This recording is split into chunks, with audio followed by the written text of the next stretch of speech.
T'jesh grua në një shoqëri që dhunon gratë, do të thotë jetosh në një realitet ku frika bëhet pjesë e përditshmërisë. Do të thotë të ecësh me kujdes në rrugë, të ndihesh e pasigur në shtëpinë që do duhet ishte stre, të luftosh për të drejta që do duhet ishin të padiskutueshme.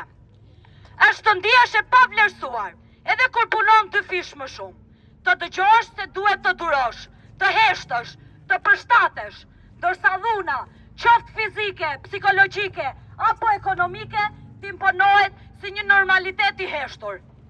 Është kërkosh drejtësi në një sistem që shpesh të lën pritje. Të kërkosh liri në një kulturë që ende vendos kufizime mbi trupin dhe jetën tënde.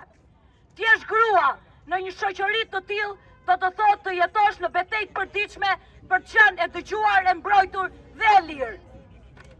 Si vajzë studente, më është dashur të punoj me turne, dhe shpesh mungesa e transportit publik dhe rrugët e pandriçuara kanë sjellë dhunë fizike, seksuale dhe psikologjike. Aq sa më është dashur të ndryshoj shtëpinë prej frikës se e nesërmja mund të mos më gjente gjallë.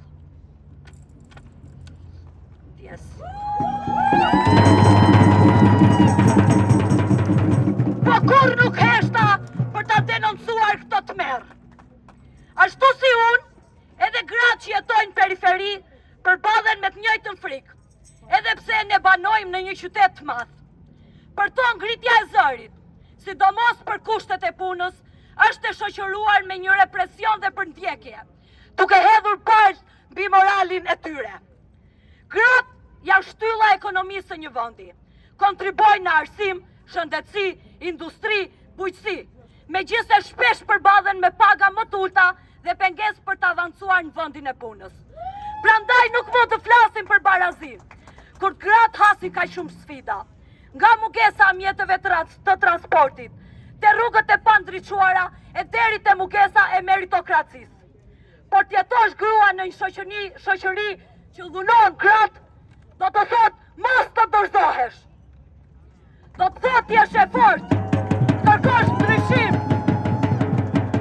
të ngresh zërin për veten dhe për të tjerët, sepse edhe në errësirën e padrejtësisë, gratë kanë treguar se mund të jenë dritë që sfidojnë heshtjen dhe hapin rrugën për një shoqëri më të drejtë.